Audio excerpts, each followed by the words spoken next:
2절 형법 강론 영상 찍도록 하겠습니다. 1절이 조금 처음 보는 단어들이라면은 2절에서는 우리가 아는 법조문에 있는 형법에 있는 죄들이 나옵니다. 경별법을 보면은 챕터별로 몇 장 이렇게 나와 있는데, 우리 형법에서는 생명과 신체에 대한 죄 파트를 나누어서 몇 조부터 몇 조까지 이러한 죄들이 있다, 또 자유에 대한 죄 몇 조부터 몇 조까지 이러한 죄들이 있다라고 설명을 해요. 그래서 이 법학개론에서는 이러한 부분들을 좀 쭉 나열하고, 이러한 사람들에 대해서 살인죄 같은 경우에는 몇 개 좀 추가해서 알려주고, 과실치사나 과실치상, 보통 분류에 관한 죄고, 이게 좀 특이한 케이스들이 있는 게, 이 재산에 대한 죄, 명예와 신용에 대한 죄, 이거 두 개인데 저희가 일단 우리 다 배웠거든요, 위에서. 그래서 한번 살짝만 읽어봐도 와닿을 겁니다. 보시면 사회적 법익에 관한 죄, 또 국가적 법익에 관한 죄, 이렇게 나누어서 알려주는 것이고, 제가 문제도 생각보다 많이 안 넣었어요. 그렇게 내면은 솔직히 좀 못했죠. 이거를 내면은 경찰 분들은 이게 중요한데, 그분들이 몇 년에서 몇 년까지 가야 하는 그런 형의 양중까지 아셔야 되니까. 근데 이게 경비조사는 중요한가 싶기도 하네요. 일단 읽어보시면은 생명과 신체에 대한 죄에 어떤 죄가 있는지 감을 일단 생각해보세요. 당연히 생명 신체니까 상해, 과실치상, 유기학대 이런 게 들어가고, 여기서 중요한 게 낙태죄가 들어가요. 그죠? 근데 이게 생명과 신체에 대한 죄 말고도 자유에 대한 죄도 들어갈 수 있어요. 어떤 느낌이냐면은, 위에서 제가 한번 낙태죄 설명할 때 설명드린 것 같은데,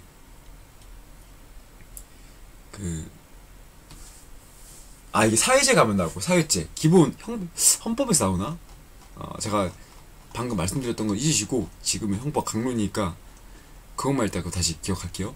느낌이 일단 생명과 신체에 대한 죄에 대한 설명으로 옳지 않은 것은 했을 때, 여기 보면은 애매한 게 있어요. 약치 유인, 인신매매의 죄, 이런 걸 말하면은 이제 자유에 대한 죄로 감금의 느낌이 있어서 이걸 말해야 되는데, 사람의 신체랑 관련이 돼 있으니까 생명 신체에 대한 죄로 넣는다 라는 개념이 있겠죠.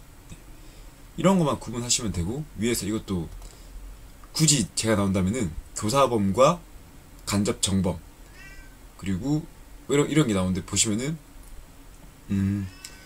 이제 제가 친구랑 제 아버지를 죽이려고 해요. 천륜을 위반하는 행위지만, 그런 경우 저는 존속살인의 교사범이 되는 거죠. 왜냐면 제 아버지를 죽여달라 했으니까. 존속살해범 같이 죽였다면은 존속살해의 공범, 제가 친구를 교사했다면은 존속살해의 교사범. 근데 받은 친구는 그냥 사람을 죽인 거잖아요. 그래서 살인행위의 정범이 되겠죠.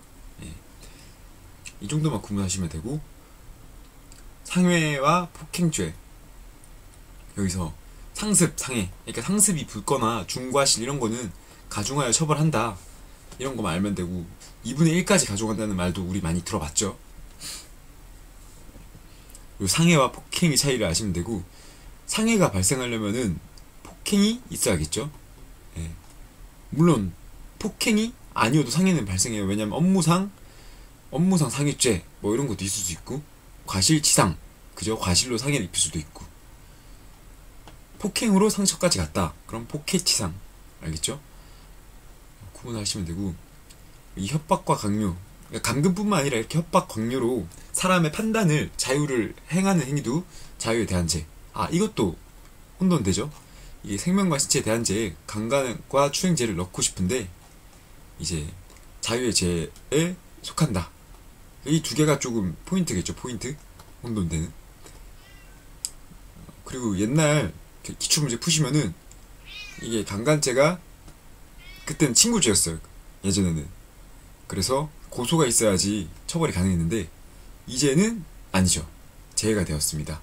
추행죄는 대신 추행죄는 친구죄예요. 왜냐하면은 자기가 추행받은 사람이 추행이라고 해야지 추행인 거지, 남이 신고를 한다고 해서 이걸 처벌하면 안 되잖아요. 추행이 아닐 수도 있고. 왜냐면 연인끼리 이렇게 어깨를 거치는 것도 생판 모르는 남이면은 추행이죠. 예, 그래서 친고죄로 가야 합니다. 추행은. 재산에 대한 죄. 자, 재산에 대한 죄는 이게 절도죄의 경우 뭐가 문제냐? 내가 여러분의 연필을 훔쳤어요. 그죠? 이 순간부터 절도죄가 성립한 거예요. 근데 이거를 계속 제가 써요. 계속 야구르지 이러면서 필기를 하잖아요. 그러면 이걸 어떻게 할 것인가, 이게 문제인데, 훔친 순간 이후로부터 절도죄가 성립이 돼서 필기 훔친 물건 가지고 계속 쓰는 거에 대해서는 아무런 문제가 없습니다. 알겠죠? 그게 불가벌적 사후행위. 강도죄. 예, 이 설명이 중요하죠. 강간범이 강간 후 강도의 범위를 일으켜 재물을 영득한 경우 경합범. 예, 경합범이 뭐죠? 다른 행위죠. 다른 행위. 다른 죄로 다른 행위. 상상 경합이 한 개 행위로 두 개의 결과가 나온 경우로서 중한 경우. 이게 하나씩 반복하는 거예요. 경합법은 다른 법조 행위가 다시 겹치는 거. 일관성이 있어서 겹치는 거. 상상 경합은 하나의 행위로 두 개.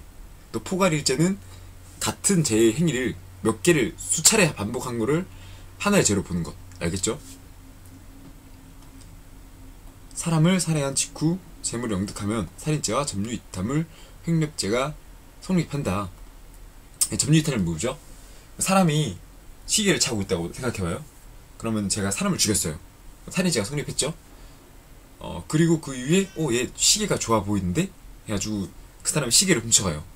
그러면 이걸 절도죄로 볼 것이냐, 아니면은 점유이탈죄로 볼 것이냐, 아니면 강도죄로 볼 것이냐, 이렇게 나뉘어요. 근데 사람이 죽었으니까 그 사람은 이제 자연인이 아니잖아요. 민법에서 보면은 소유권은 자연인에 한한다 돼 있죠. 그렇기 때문에 물론 태아도 인정이 되는 부분이 있긴 하지만 사람이 일단 죽었으니까 점유가 없는 물건이라고 해서, 떠난 물건이라고 해서 이 물건의, 이 시계의 점유권은 아들이나 상속권자에게 가야겠죠. 그렇기 때문에 아직 점유이탈물 횡령죄가 성립한다, 이 정도만 아시면 되겠어요. 절도죄나 강도죄가 아니라. 저도 이해가 안 됐어요. 왜냐하면 사람이 죽으면 자연스럽게 그 재산, 물건이 가족한테 가서 절도죄가 돼야 되는 것인가 라고 생각하지만, 살해한 직후에 그 죽었는지 안 죽었는지 모르잖아요. 그죠? 그리고 재산상의 절차도 밟아야 되고 상속 절차도 그런 게 없었으니까 죽은 직후에는 점유가 이탈된 물건이라고 생각하시면 되고, 이거를 가져갔으니까 점유이탈물 횡령. 알겠죠? 네, 그리고 사기죄와 공갈죄는 사람을 기망하여 라는 말이 들어가면은, 사람을 기망하여 차고에 빠뜨리게 하면은 사기죄, 공갈하여 차고에 빠지게 하면은 공갈죄. 횡령죄는 이 타인의 재물을 보관하는 자가 그 횡령하거나 하는 것이고, 배임죄는 이제 임무를 배신한 사람이죠. 타인의 사물을 처리하는 자가 그 임무에 위배되는 행위. 이 구분을 잘 하셔야 될 게, 횡령죄와 배임죄는 재물과 사무의 차이라는 점을 아시면 돼요. 웃기죠? 이 배임죄 같은 경우는 사무인데 이거를 재산죄로 넣는다는 점이 좀 포인트겠죠? 예. 그리고 작물죄, 알선하는 것도 성립이 된다. 명예와 신용에 관한 죄죠. 이게 명예에 관한 죄는 사실도, 그러니까 명예훼손이란 말을 하면은 사실을 말해도 명예훼손이 된다는 점을 기억하셔야 돼요. 허위만 말해서 뿐만 아니라. 또 반의사 불벌죄죠. 왜냐하면은 명예훼손을 받은 사람이. 단 사자 명예훼손죄는 친고죄로 가야 됩니다. 왜냐? 아들이 그거 고소를 해야 하니까. 그죠? 사자의 죽은 사람은 아들이 고소해주고, 명예훼손은 반의사 불벌이다. 여러분 이해를 왜 그렇게 하는 거야? 이해가 안 되셔도 제가 항상 말하잖아요. 계속 명예훼손 나올 때마다 사자 명예훼손은 친고죄, 명예훼손은 반의사 불벌죄. 항상 그 점을 기억하시면 돼요. 원래 이것도 첨언으로 써야 되는데 제가 깜빡했네요. 모욕죄, 위에 나오죠. 모욕죄는 친고죄. 써왔네요. 제가 또 명예훼손, 출판물 명예훼손은 반의사 불벌죄. 친고죄는 사모의 비밀, 사자 명예훼손, 또 모욕죄, 또 비밀침해죄, 신용 업무에 관한 죄. 이것도 좀 혼돈되죠. 신용 업무와 경매에 관한 죄로 이게 재산죄 같은 느낌이 있는데 재산죄가 아니라 무엇이다? 명예와 신용에 관한 죄다. 이것도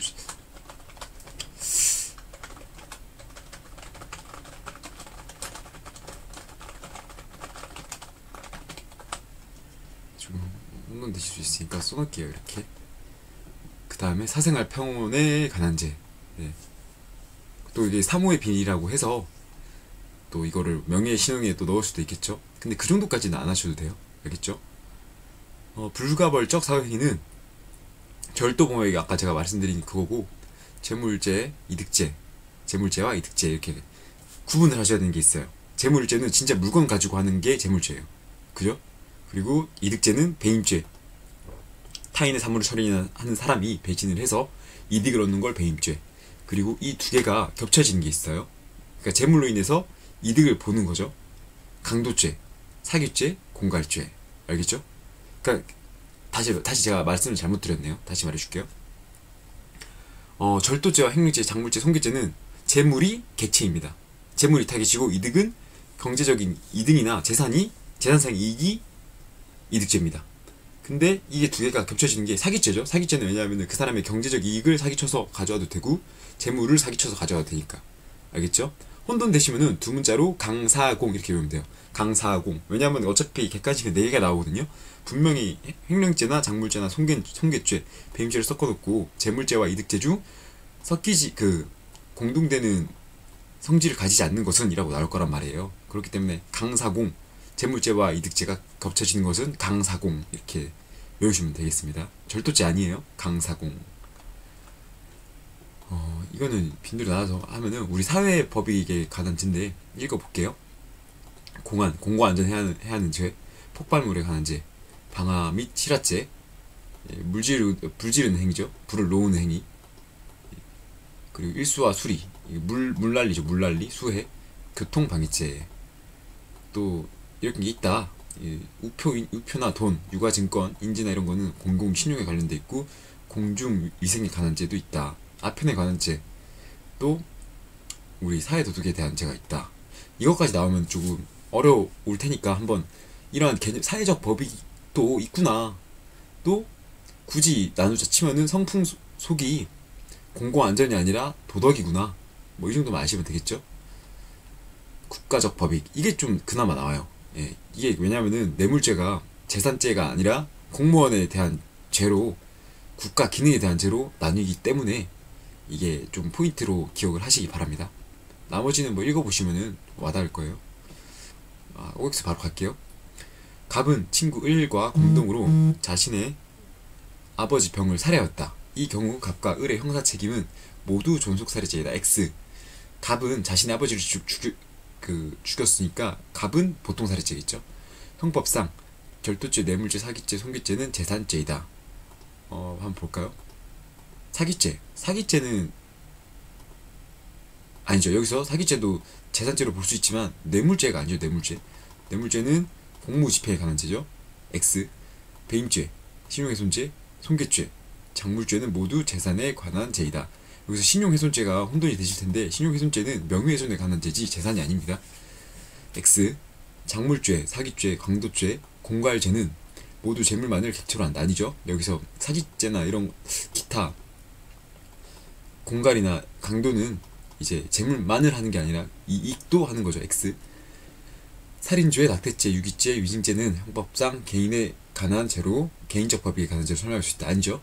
여기서 위증죄는 국익에 관한 죄로 구분이 돼서, 여기 보시면은 위증 증거인멸의 죄는 형사소송법에 영향을 미치는 걸로 구분을 합니다.